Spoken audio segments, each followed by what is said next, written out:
Então, estamos aqui, bom dia, para começar a quarta live de Smart City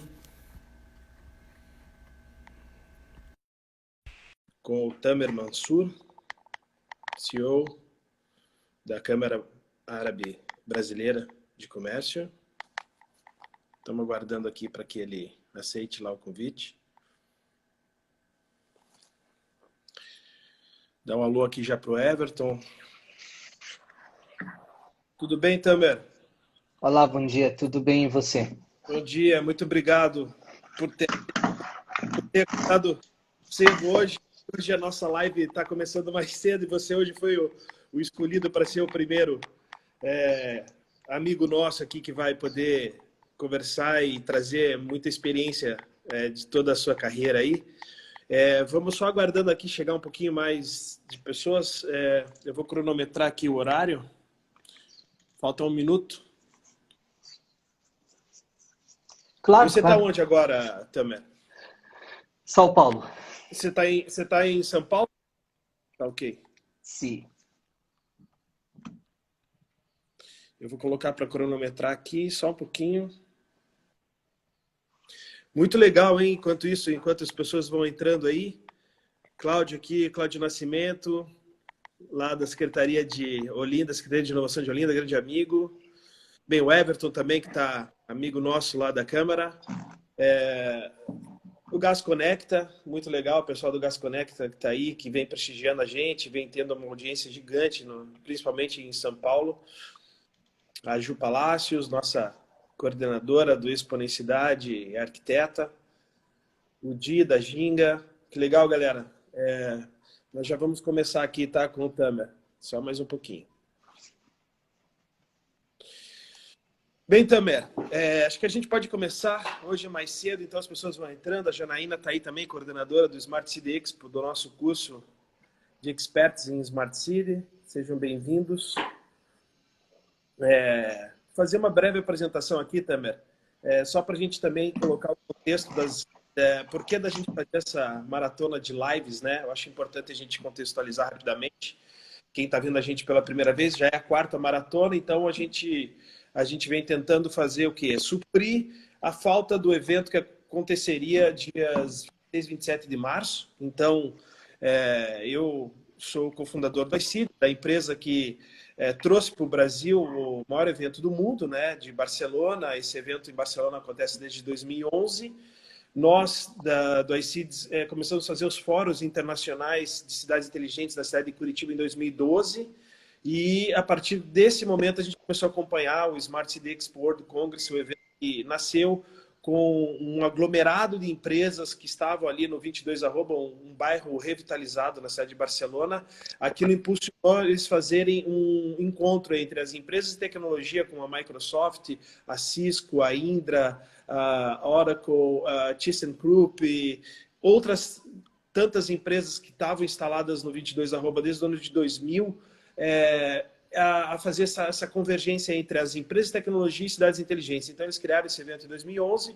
Nós, em 2012, fizemos o primeiro Fórum Internacional no Brasil de forma inédita.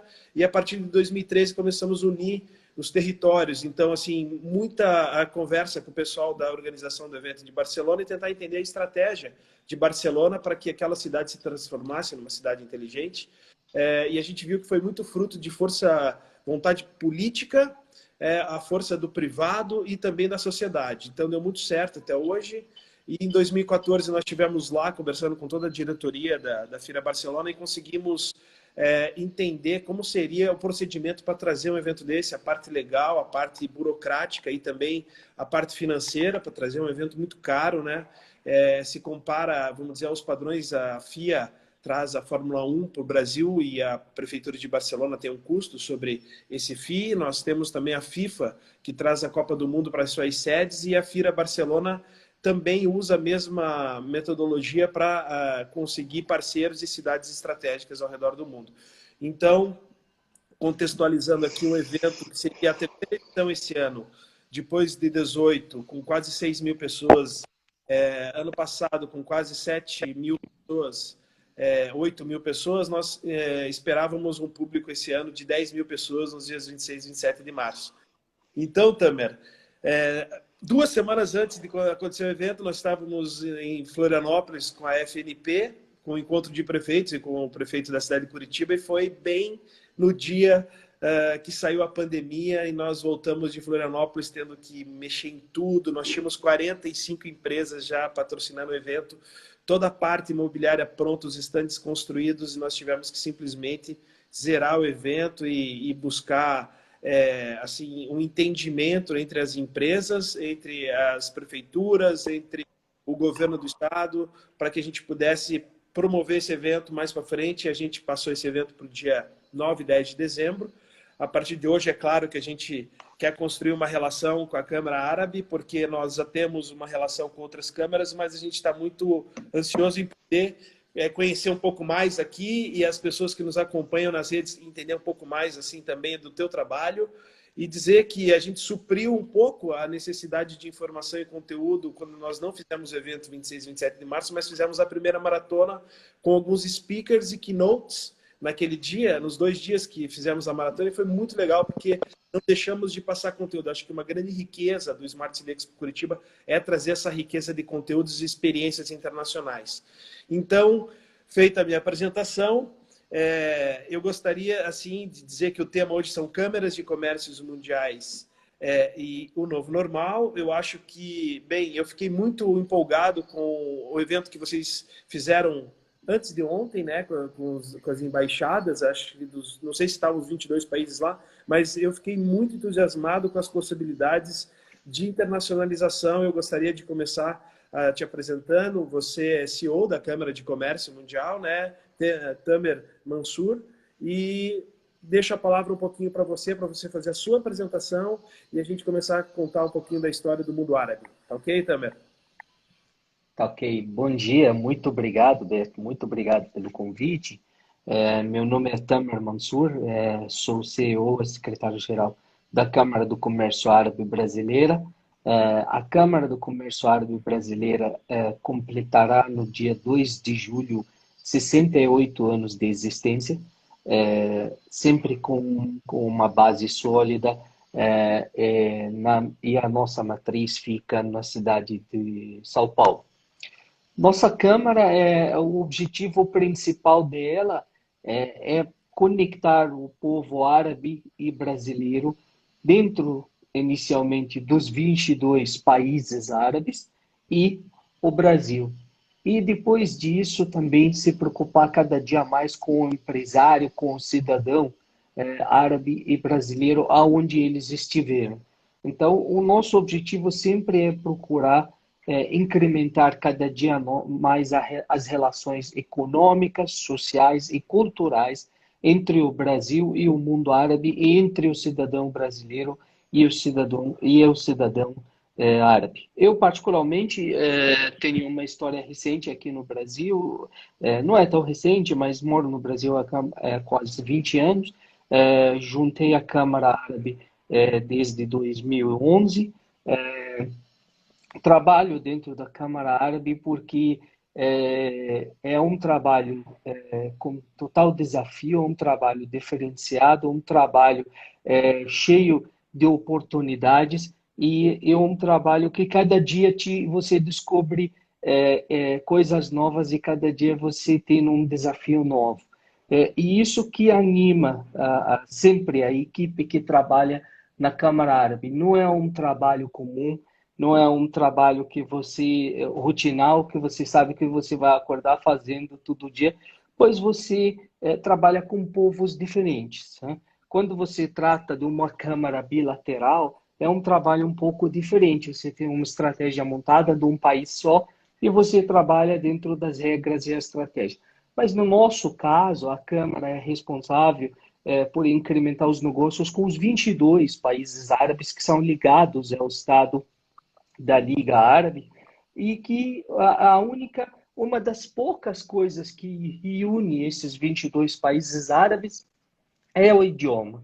Então, por isso que eles se chamam países árabes, porque todos os países desses 22 países árabes, a primeira língua, o primeiro idioma deles é o idioma árabe. Mas é claro que são países diferentes se a gente olhar por cima em dividir os países árabes em regiões. Nós podemos dividir eles em 10 países árabes que ficam no continente africano, aqueles que a maioria representa a norte da África, iniciando com Egito, passando por Líbia, Tunísia, Argélia, Marrocos e Mauritânia.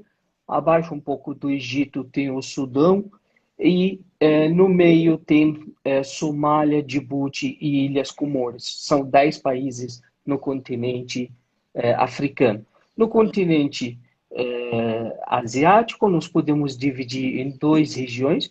Nós temos a região de Levante, né, que é a região que aonde veio a maioria dos imigrantes árabes para o Brasil desde 1890 até hoje. Aí nós temos cerca de 12 milhões de imigrantes. Se eu não me engano, você mora... 12 milhões de imigrantes. Se eu não me engano, você mora em Curitiba, e Curitiba é a capital de um estado que tem bastante imigrantes árabes, além de italianos e alemãos, claro, né? Hoje eu estou no litoral, Tamer. Eu estou no município de Matinhos, que é aqui a primeira praia mais perto do litoral do Paraná. Eu vim fazer um tempo aqui em função da Covid, e aqui a gente tem menos casos.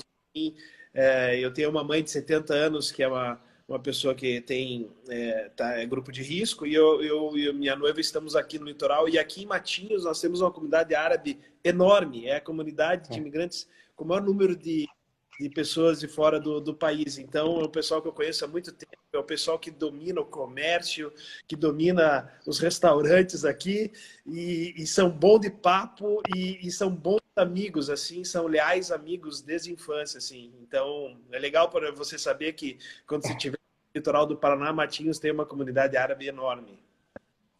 Ah, perfeitamente. Eu vou adorar visitar, certamente. Como eu mencionei, o estado do Paraná realmente é um estado que é acolhedor, é um estado que tem, na base dele, os imigrantes são muito fortes. É claro que a comunidade é coluna italiana, é coluna alemã também é muito forte, mas também tem algumas cidades, como você mencionou, eu acrescento Foz do Iguaçu como uma cidade também que tem bastante comunidade árabe. Sim. E essa região tal do Levante é onde veio a maioria dos imigrantes, baseado na Síria, Líbano, Iraque, Palestina e Jordânia. E a terceira região árabe é onde tem a região mais, hoje, que digamos que tem maior economia controlada pela economia petrolífera do mundo, que é a região do GCC, onde tem cerca de mais de 50% das reservas petrolíferas do mundo, e automaticamente você tem uma economia melhor, uma economia com poder maior, uma economia com poder de ter economia sustentável, bem diferenciada no mundo inteiro, liderada aí pela Arábia Saudita, Emirados Árabes Unidos, Catar, Kuwait, Sultanato do Omã, Bahrein e Iêmen. Essas são as regiões dos países árabes onde a Câmara trabalha, onde a Câmara opera. Hoje a Câmara, como destaquei, cresceu muito e trabalha cada dia mais para consolidar as relações econômicas entre o Brasil e o mundo árabe.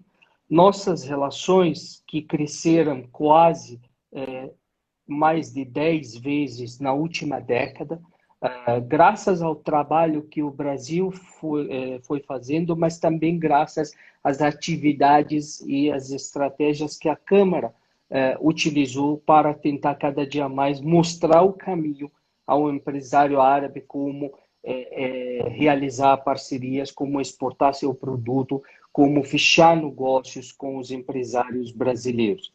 Viemos sempre trabalhando dentro de uma metodologia de colocar os brasileiros e os árabes na mesma mesa, ensinar eles como se aproximarem, ensinar eles como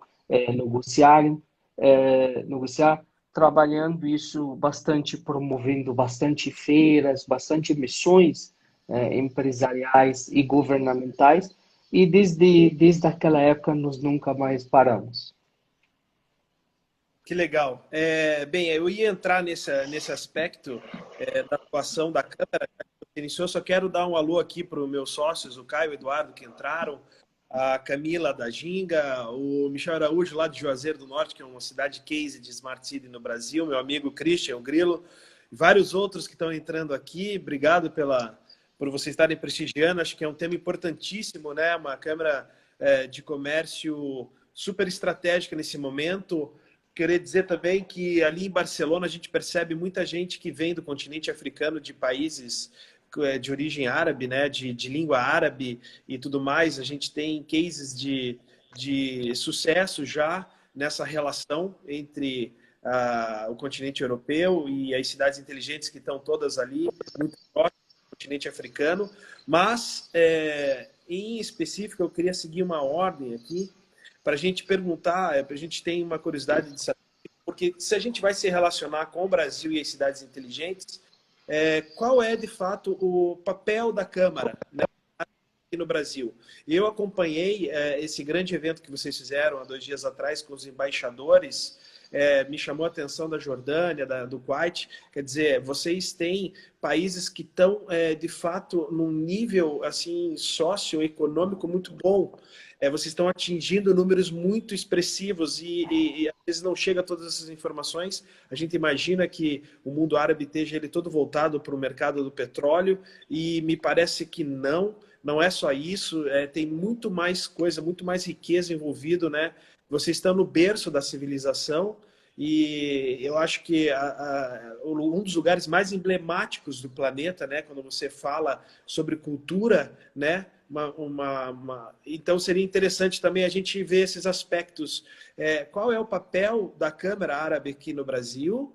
A atuação de vocês, ser um pouquinho mais assim, contar um pouquinho mais do que vocês têm pensado em fazer, porque nós temos um novo normal pela frente. O tema hoje é esse, mas a gente podia contar um pouquinho até agora o que foi feito e o que você pode relatar, assim, até em consideração ao roteiro que o Everton nos passou aqui, de contar também o papel da Câmara no Brasil e alguns cases já no Brasil de sucesso, tá? Para a gente depois dar um prosseguimento a outra parte da nossa conversa. Certamente, certamente. Tudo que você colocou do contexto nos deu uma estrutura muito boa para trabalhar. Como são 22 países e dividimos aí em 3 regiões, começamos a identificar que cada região tem sua particularidade, cada região tem seu interesse, mas se partirmos do princípio, vamos verificar que a maioria dos 22 países árabes tem negócios consolidados no mundo normal através de exportações de produtos petrolíferos, à base de nafta, petróleo, gás, entre outros. E como eu mencionei, isso deu alguma estrutura melhor para que esses países comecem a se preparar. Então, dentro do mundo árabe, você tem três mundos diferentes. Eu vou pegar um pouco do início do mundo que você falou, que é o mundo da Barcelona. Eu não tive a oportunidade de visitar a Barcelona, mas meus colegas, há 2 anos atrás, participaram numa reunião entre as câmaras de Mediterrâneo e a Câmara Árabe foi convidada, pois dentro das câmaras de Mediterrâneo tem vários países árabes que representam o Mediterrâneo. Então, você tem a Espanha, mas no lado dos países árabes você tem Marrocos, você tem Argélia, você tem Tunísia, você tem Egito, você tem Líbano. Então, existem vários países árabes que representam. Essa civilização, no mundo que não existia guerra, não existia política, não existia absolutamente nada, existia comércio, existia trading, né?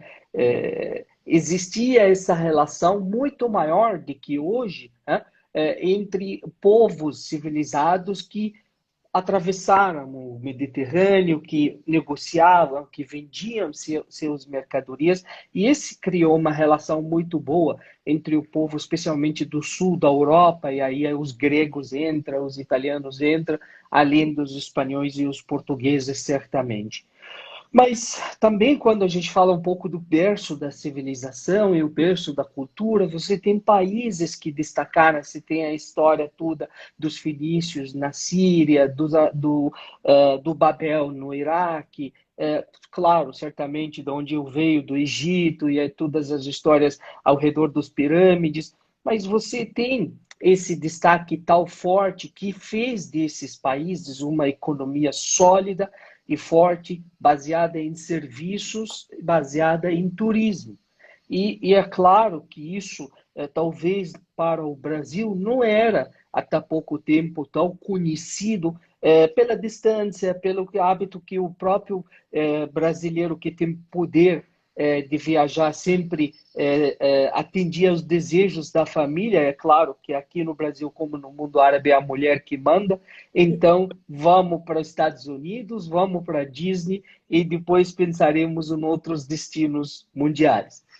E esses países, como eu mencionei, criaram as suas economias independente da questão petrolífera, a questão dos negócios dos petróleos, a base de culinária, a base de serviços, a base de turismo. E é claro, não é à toa que você tem no Brasil mais de 10 mil restaurantes árabes, né, distribuídos aí na, pois a culinária árabe é uma culinária muito forte e é Eu sou muito saborosa. fã também. É, dificilmente você acha alguém que não gosta, né, de comida árabe. Mas aí a gente pode observar também do mundo do moderno, né, e observar um pouco mais da questão do GCC, pois eu levo isso em consideração como exemplo até para o próprio Brasil, em termos de como você construi uma economia sustentável, como você construi uma economia que, na realidade, partiu de uma origem não é tão sustentável, pois quando você menciona o petróleo, você menciona sempre o gás carbônico, você menciona sempre alguma coisa ligada à poluição, mas você começa a observar como que essa economia, em poucos anos, conseguiu transformar esses países. Sábado sempre a gente, quando não tem nada, a gente fica forçando nos canais da TV e me chamou muita atenção dois programas sobre Emirados Árabes que passam num canal. Primeiro que é um programa sobre o aeroporto mais movimentado do mundo, que é o aeroporto internacional da cidade do Dubai, um dos aeroportos mais movimentados do mundo.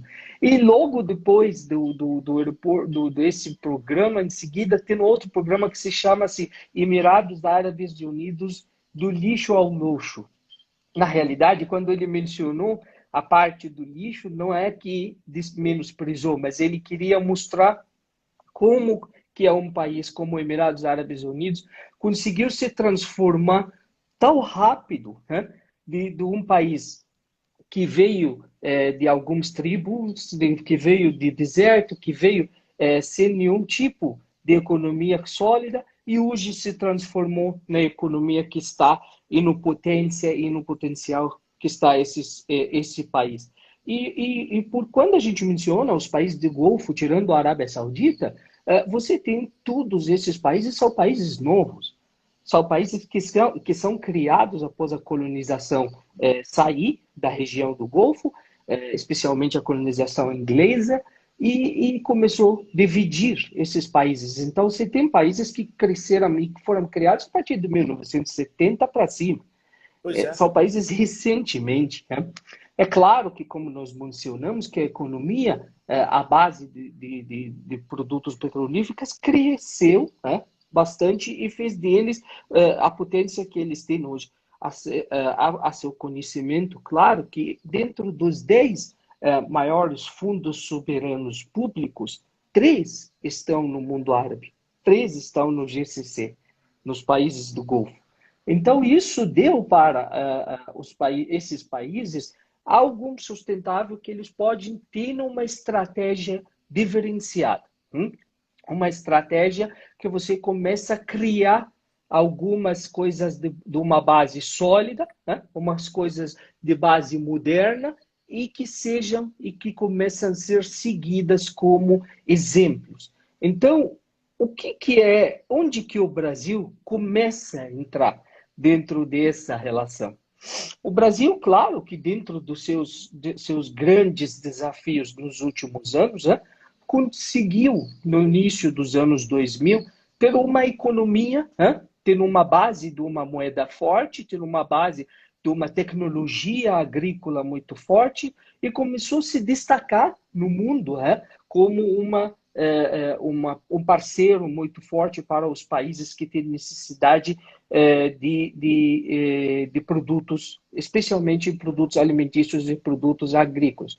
Foi aí que a relação entre o Brasil e o mundo árabe começa a se destacar. Pela necessidade, porque você tem a maioria dos países árabes, tirando aí aquela faixa de Levante e de Norte da África, que é uma faixa que produz, é uma faixa que tem produtos agrícolas, começa a ter uma relação muito forte de demandas e ofertas, especialmente em produtos de alimentos, produtos de uma cadeia inteira de segurança alimentar. E durante todos esses anos, essa relação ela começou a destacar, até colocar hoje os países árabes como o terceiro maior parceiro para o Brasil em termos das exportações em geral. Eu não sabia. Então, Poxa vida, terceiro país. justamente, são os terceiros maiores países depois da China e dos Estados Unidos. E quando você trata dos produtos agrícolas, apenas os produtos agrícolas, o mundo árabe fica apenas no segundo lugar, depois da China. E quando trata de produtos de proteína animal, o mundo árabe fica no primeiro lugar, como o maior consumidor de proteína animal brasileira e aquela base toda que é a proteína animal. Exato. Aquela base toda do proteína animal halal.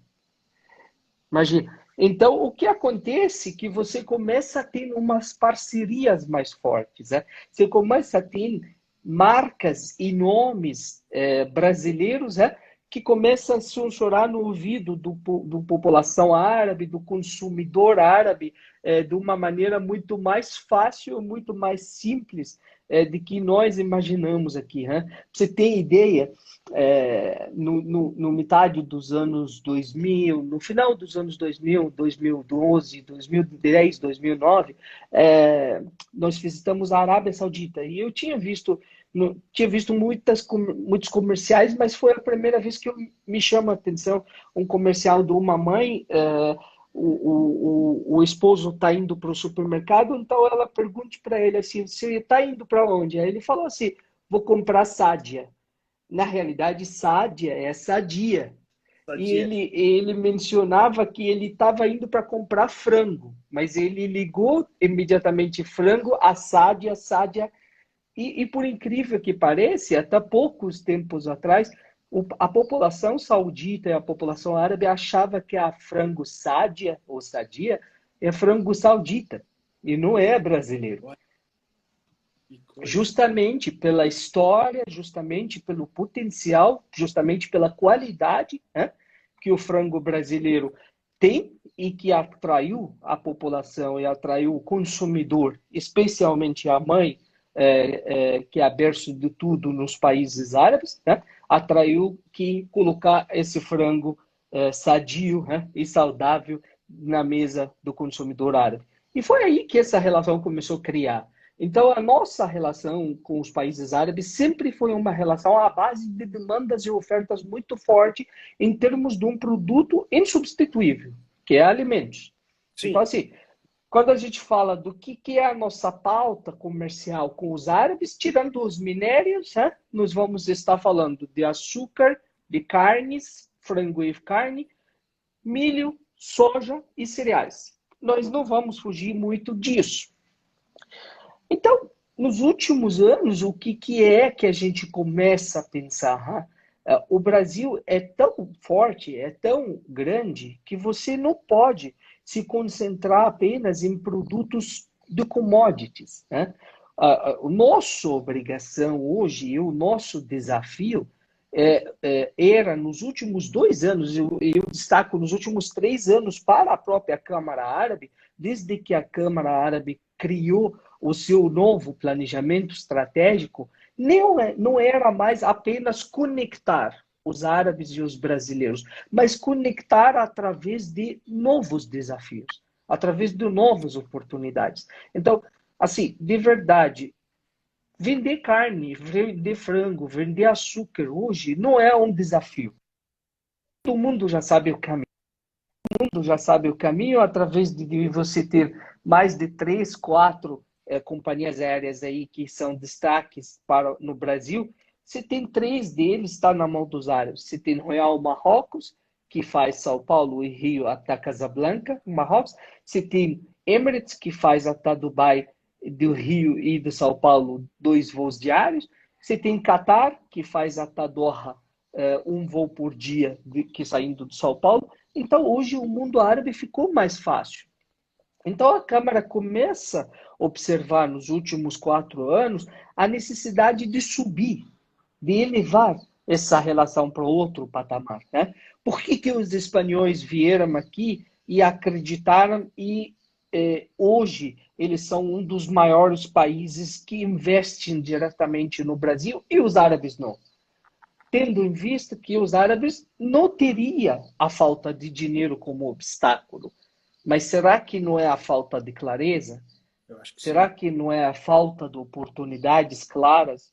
Será que não é a falta de vários desafios, como algumas burocracias, algumas leis e obstáculos que não são claros? E eu não quero entrar em alguns temas polêmicas e menciono corrupção, menciono isso, pois isso existe no mundo inteiro.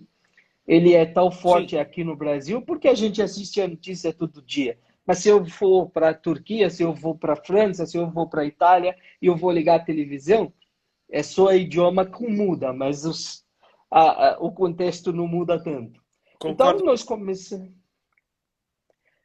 Exatamente. Então, nós começamos a observar ultimamente a necessidade de elevar essa relação a outro patamar. E dentro do nosso planejamento estratégico, nós vimos que nós teríamos 2 desafios fundamentais.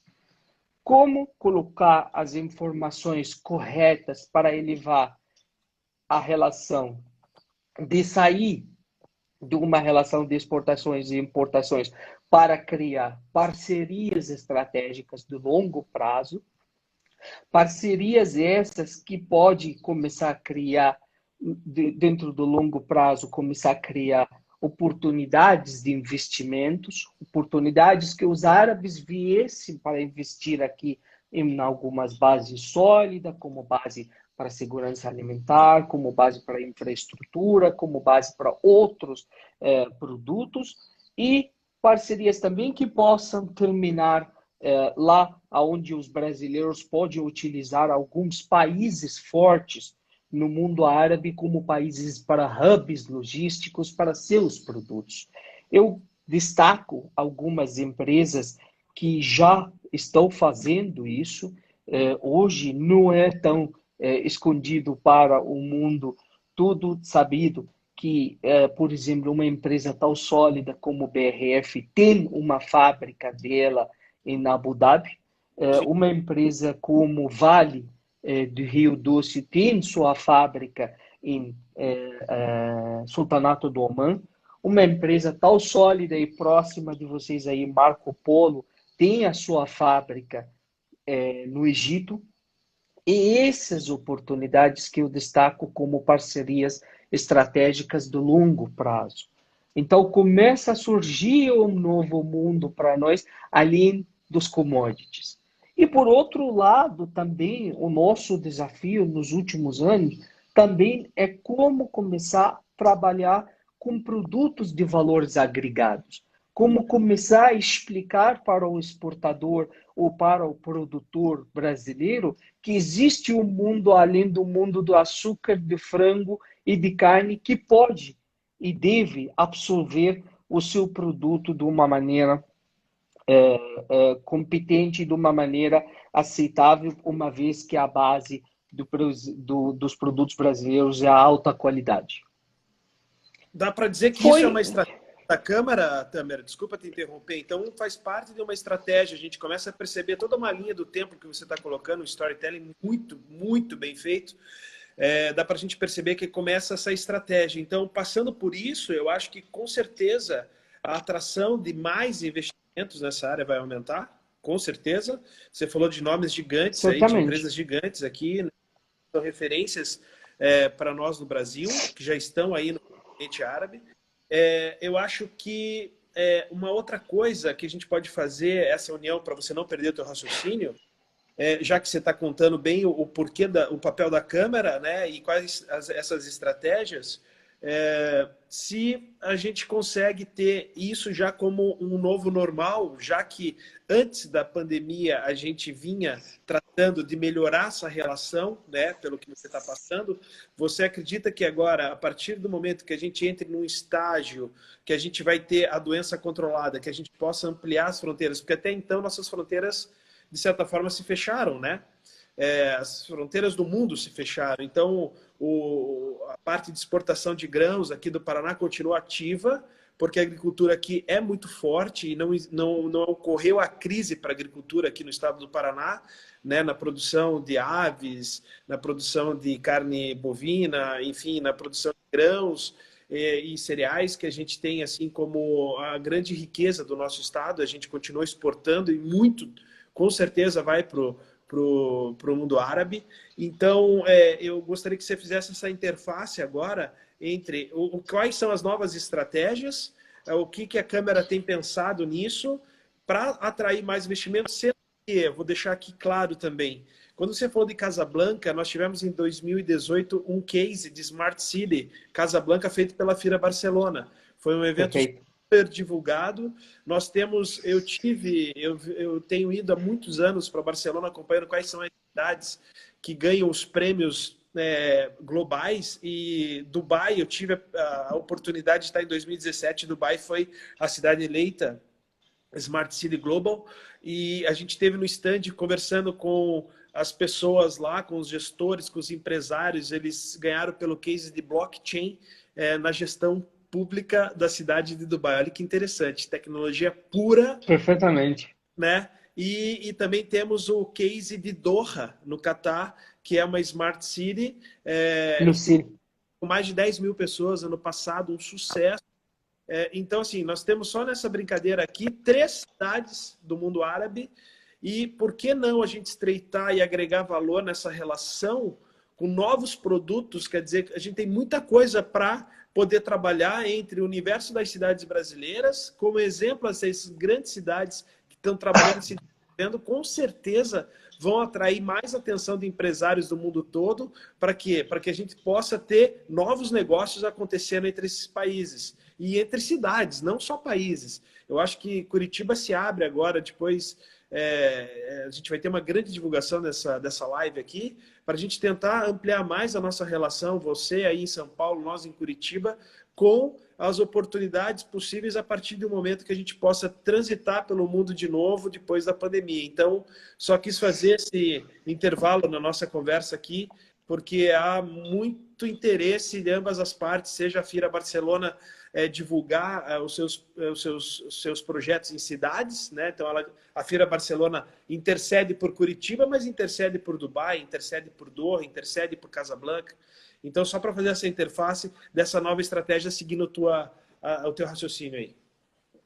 Muito obrigado, perfeitamente. Não, como eu estava falando, então, se a Câmara começou a observar, né, rapidamente nos últimos 4 anos a importância de você trocar a chave, a importância que você leva essa relação para outro patamar. E começamos a trabalhar dentro de um contexto normal, que é o nosso normal, todo santo dia acordamos, trabalhamos, tirando quarta-feira, que é um dia sagrado para mim por causa do Corinthians, que é sempre Corinthians ganha na quarta-feira. Mas era o nosso mundo, aquele mundo de que sempre tem desafios, mas tem feira, tem uma oportunidade, tem viagem, e a Câmara começa a trabalhar também fortemente para colocar a bandeira tanto de nacionalização, então ela começa a se apresentar cada dia mais, viajando mais, participando em eventos mais. Viajávamos aí nos últimos 2 anos praticamente em todos os estados brasileiros. Abrimos o nosso primeiro escritório nacional em Itajaí há 2 anos atrás.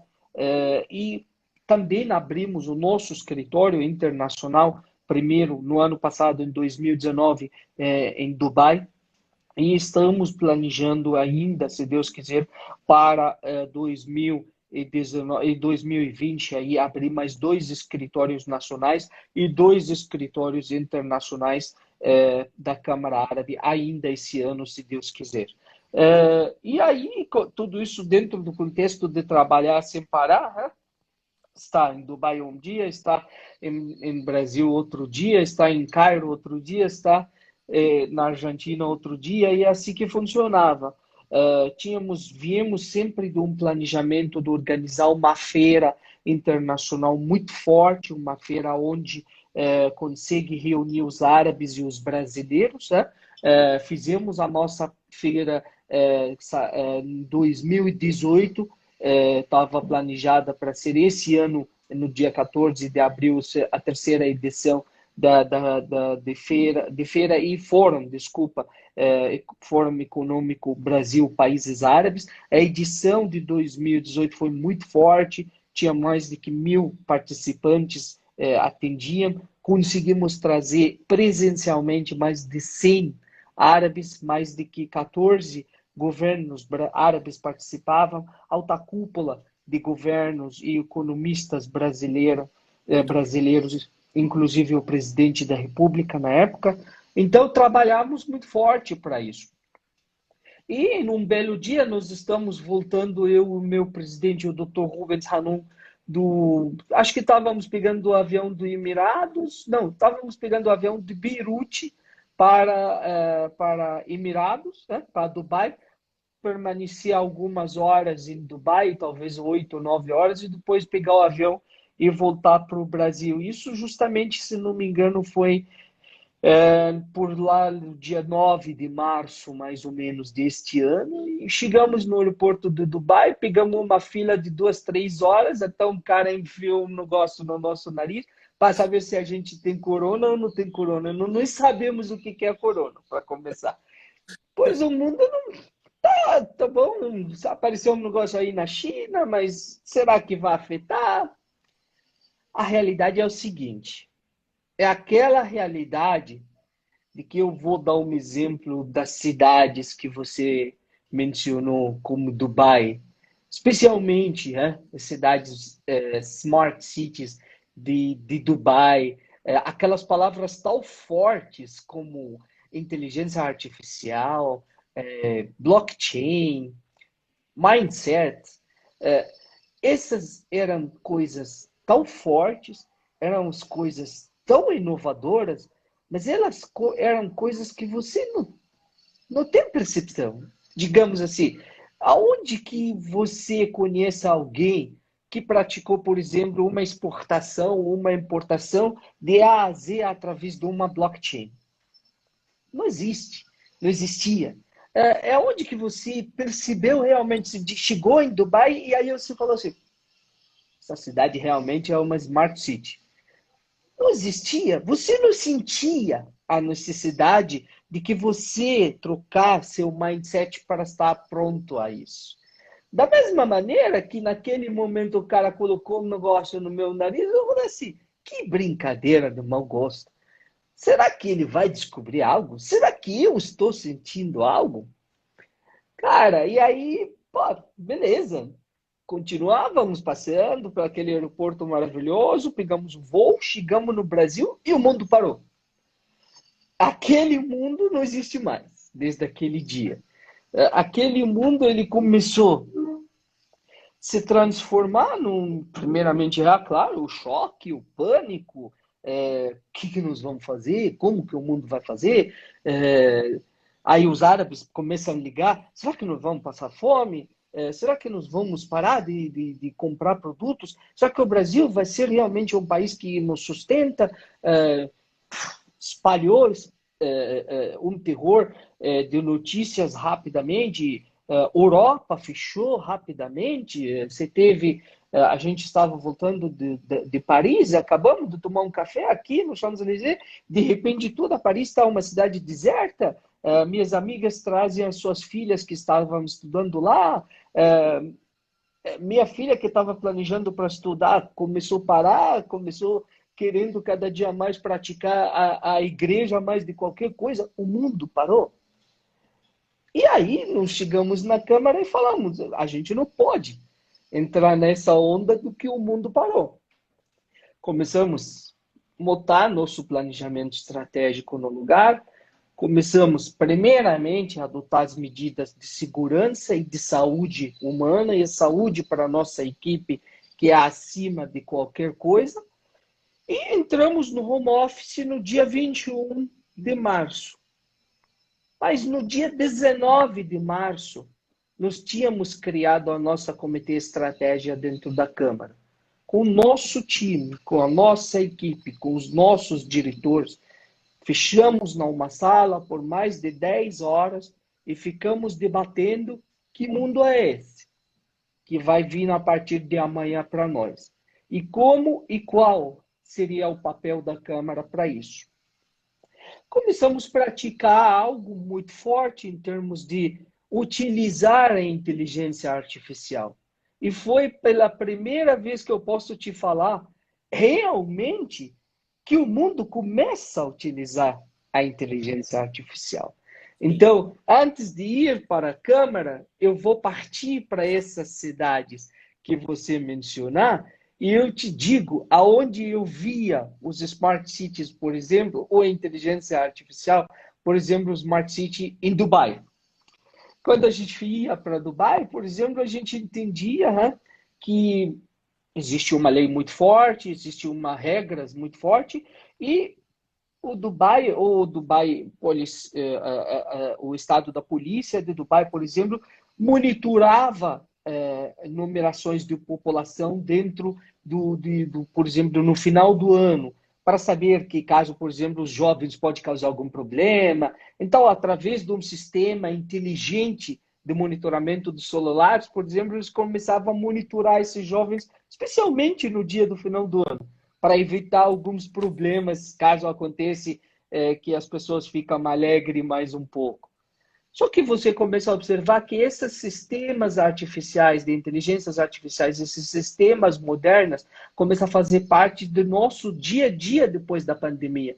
Esses sistemas começam a utilizar para monitorar numerações do povo, para monitorar o distanciamento entre um povo, um cidadão e o outro.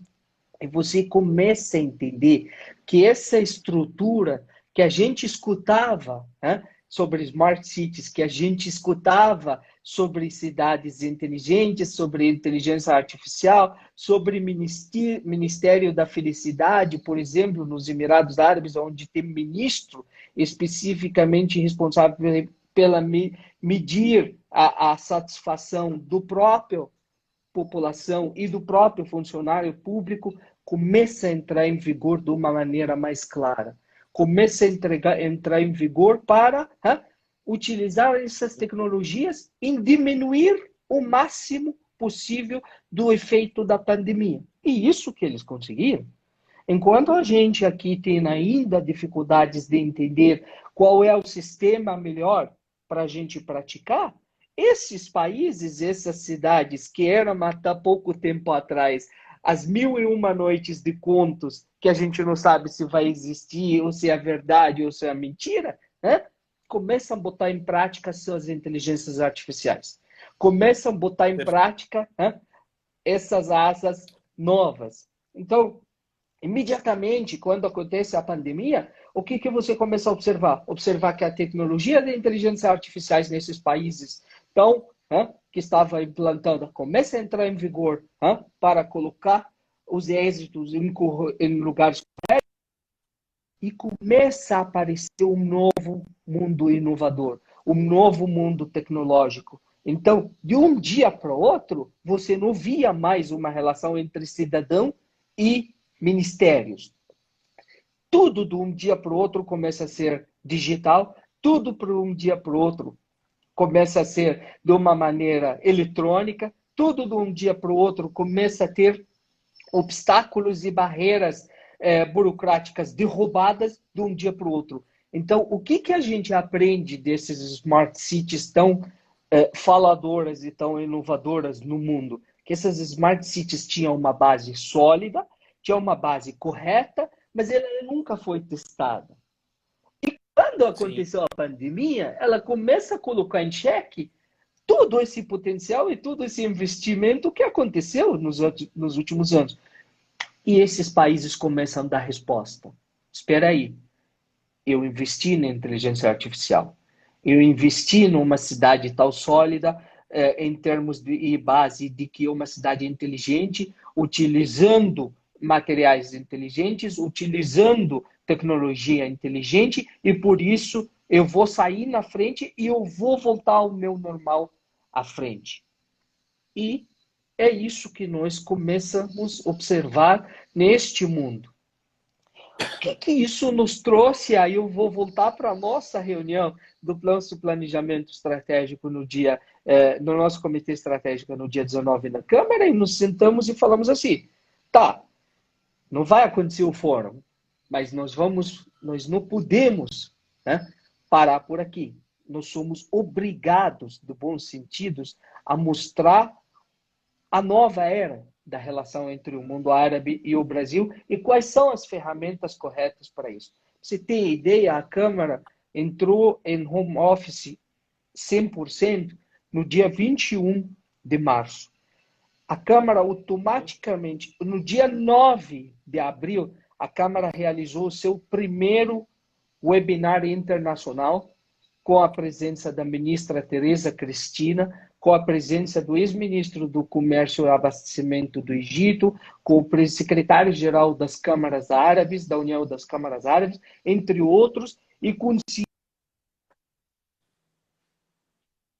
digital, que era também sonho dentro da própria Câmara, como utilizar a plataforma digital de uma maneira competente, de uma maneira competidora, colocando mais de 1.200 pessoas no mundo árabe e no Brasil para participar nesse webinar. E começamos a trabalhar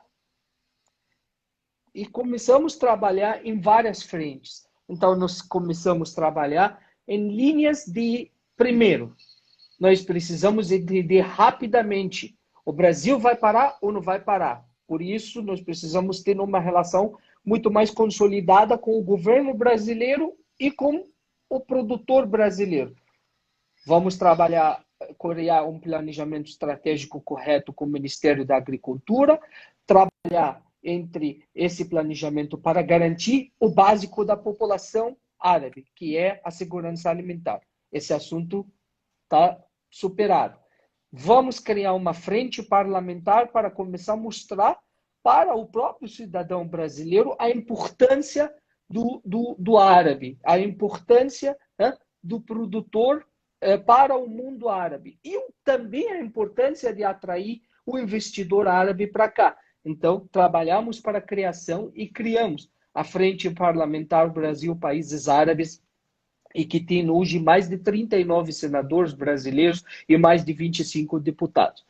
E dentro desse mundo, quem é o nosso parceiro tão forte em termos de pesquisa? Mas pesquisa? Mas o que se quer de pesquisa hoje? Eu quero entender esse consumidor árabe, o que ele começa a procurar hoje. Aquele consumidor árabe que era tão vaidoso, que não tinha nenhum tipo de controle em termos de filhos, quando entrava num Carrefour de Dubai, por exemplo, uma criança está no lado do eletrônico, outra criança está nisso, a mamãe e a filha estão comprando um Louis Vuitton da vida, um Gucci da vida, e o papai está aí pirando para pagar pelo cartão do crédito tudo isso.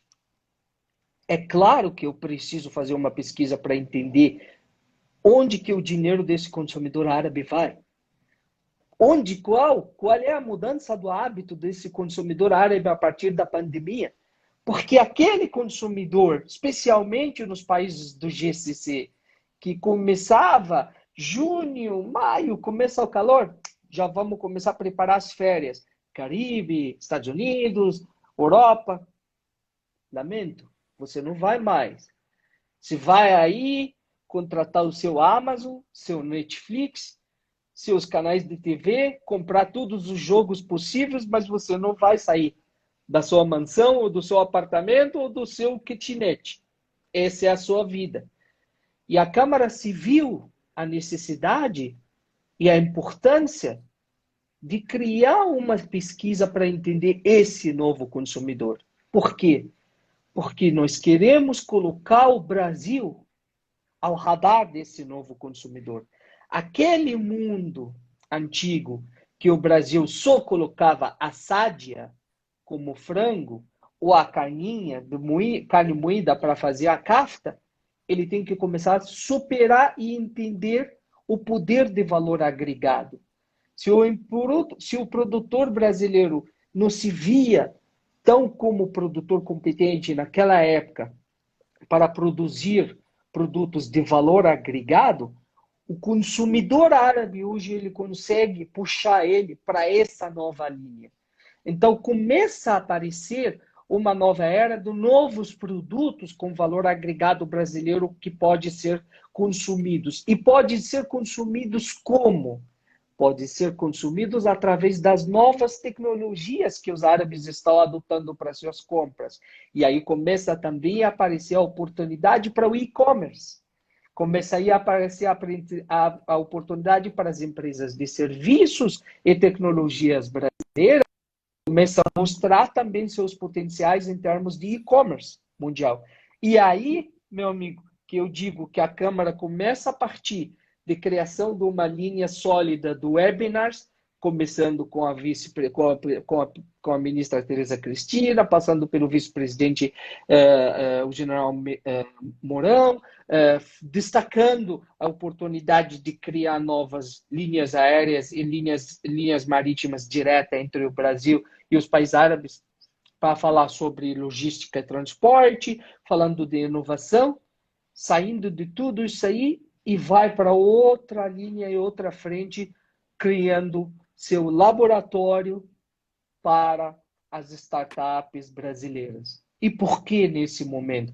É porque este é o momento onde o mundo árabe vai começar a observar cada dia mais, vai começar a absorver cada dia mais novas tecnologias e novas potenciais e novas oportunidades. Eu preciso fechar aqui, Tamer. Você respondeu basicamente as perguntas que estavam nos fazendo aqui, que era assim a oportunidade de novos negócios e pequenos empreendedores. Eu acho que você respondeu. Eu vou passar depois o contato da Câmara, tá? Você conseguiu chegar num resumo maravilhoso, uma conversa muito agradável contigo. Eu agradeço muito. Pena que a gente não tem mais tempo, mas a linha de raciocínio está completa quando você chega em laboratórios para startup, que eu acho que deve ser um case da Câmara, qual a gente pode voltar a conversar. Mas esse vídeo vai ficar gravado, tá? Eu vou explorar um pouco mais. Eu pensei em fazer um outro vídeo com você para dar mais um andamento e fazer um resumo melhor disso tudo.